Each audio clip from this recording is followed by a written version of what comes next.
Bab 26. Mas, kamu sedang sama siapa di sini? Ini adiknya ya Mas, kok cantik banget. Perempuan itu bertanya tentangku dan mengira jika aku adiknya Mas Andre. Orangnya cantik, tapi aku merasa gak srek saja sama dia. Aku gak suka sama gayanya yang terlalu agresif sama suamiku. Sonia menyangka kalau aku ini adalah adiknya Mas Andre. Memangnya wajahku kelihatan begitu muda sehingga dianggap aku adiknya Mas Andre. Padahal umurku dan Mas Andre cuma beda 1 atau 2 tahun.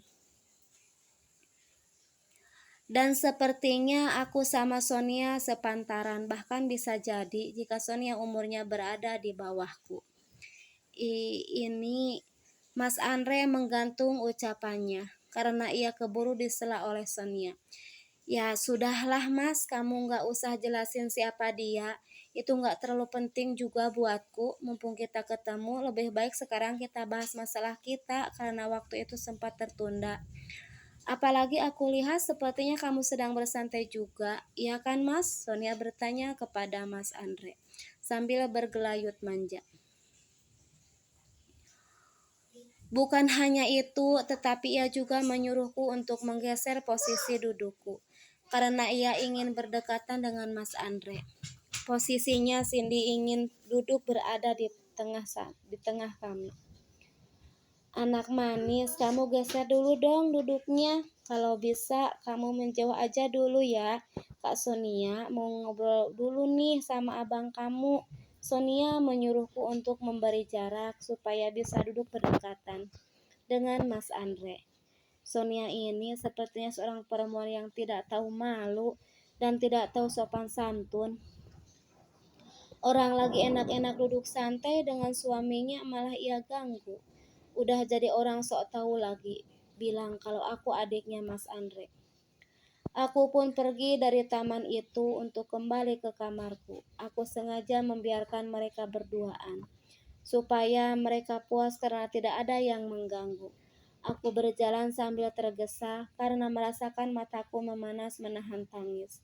Aku bergegas menuju lift untuk kembali ke kamarku yang kini ditempati bersama dengan Mas Andre. Dasar perempuan gatel, gumamku. Oh, silahkan Mbak, kataku sambil menggeser dudukku. Terima kasih cantik, ujar Sonia sambil duduk di antara aku dan Mas Andre. Ini Mas Andre kenapa malah diam saja? Ia tidak berusaha memberikan penjelasan yang lebih detail kepada si Sonia tentang hubungannya denganku, sehingga membuat si Sonia seenaknya saja. Aku bergumam merasa gemas dengan sikap Mas Andre. Mas Andre bukannya melarangku untuk bergeser, ini malah diam saja. Seharusnya ia segera perkenalkan kalau aku ini istrinya, istri sahnya yang baru saja sehari ia nikahi. Ini malah diam saja, ia hanya melirikku sejenak.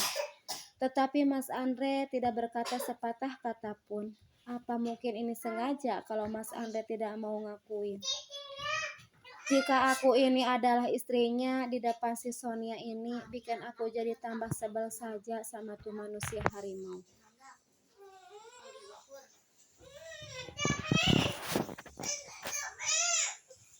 Mas, bagaimana kabarmu? Sudah lama ya kita nggak ketemu. Sonia mengawali pembicaraannya. Iya, saut Mas Andre pendek. Mas, ucap Sonia lagi.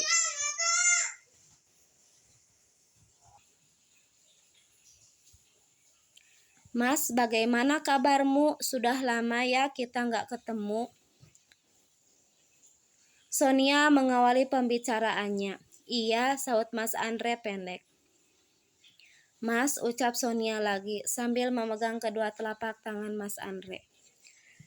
Daripada aku brutal dan mencakar muka Sonia, bahkan mungkin bisa menjadi keributan.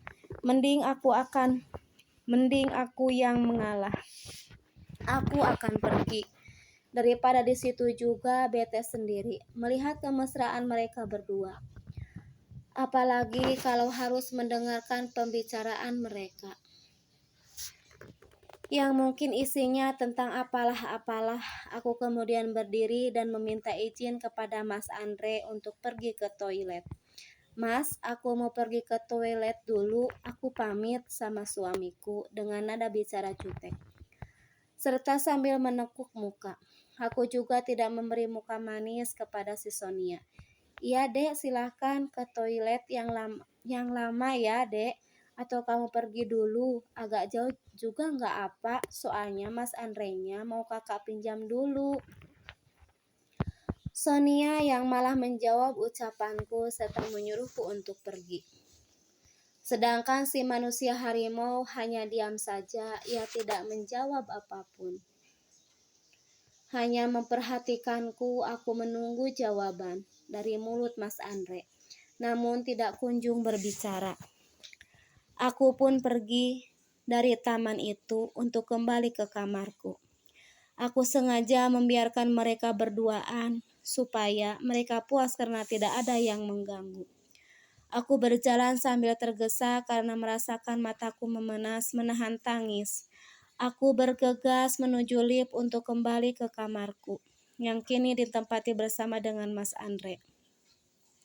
Non Anissa, ngapain di sini? Kok sendirian? Mana Nak Andre? Tanya Pak Chandra yang kebetulan keluar dari pintu lift. Aku pun urung masuk karena ditanya Pak Chandra. Iya Pak, tadi kami habis sarapan, terus duduk di taman. Anissa lupa bawa handphone. Jadi Anissa ambil dulu deh, takutnya ada yang nelpon. Sahutku berbohong. Oh begitu. Ya sudah, cepat ambil handphonenya, kemudian segera balik lagi. Jangan sampai suamimu sendirian di taman, nanti banyak yang godain, ujar Pak Chandra sambil memendarkan dasi di lehernya. Iya Pak, Anissa cuma mengambil handphone yang ketinggalan saja. Permisi ya Pak, Anissa mau balik kamar dulu, pamitku kepada Pak Chandra. Iya non, silahkan. Pak Chandra mempersilahkan aku untuk segera pergi. Aku pun segera pergi dari hadapan Pak Chandra. Aku memencet tombol di mana kamarku berada. Setelah pintu lift terbuka, aku pun masuk dalamnya. Tidak berapa lama pintu lift terbuka. Aku pun sudah hampir sampai di depan kamarku. Tinggal lurus sebentar, lalu belok kiri dan sampailah ke kamarku. Sesampainya di depan kamar, aku pun segera membuka pintu kamarku menggunakan padlock. Padlock yang diberikan resepsionis waktu itu. Ada 2 buah, satu dipegang olehku serta yang satunya dipegang Mas Andre. Sengaja aku meminta 2 buah karena untuk cadangan jika sewaktu-waktu aku dan Mas Andre tidak sedang bersama seperti saat ini. Bu Anissa, tunggu, ucap dari seseorang yang belum aku lihat keberadaannya. Rupanya kamu yang manggil aku. Aku kira yang tadi memanggilku adalah hantu penghuni hotel ini, kataku, saat melihat seorang office boy mendekat padaku. Mbak, bisa aja, sautnya sambil cengengesan. Ada apa, Ron? Kamu manggil aku? Aku bertanya kepada Roni, seorang office boy yang lumayan dekat denganku.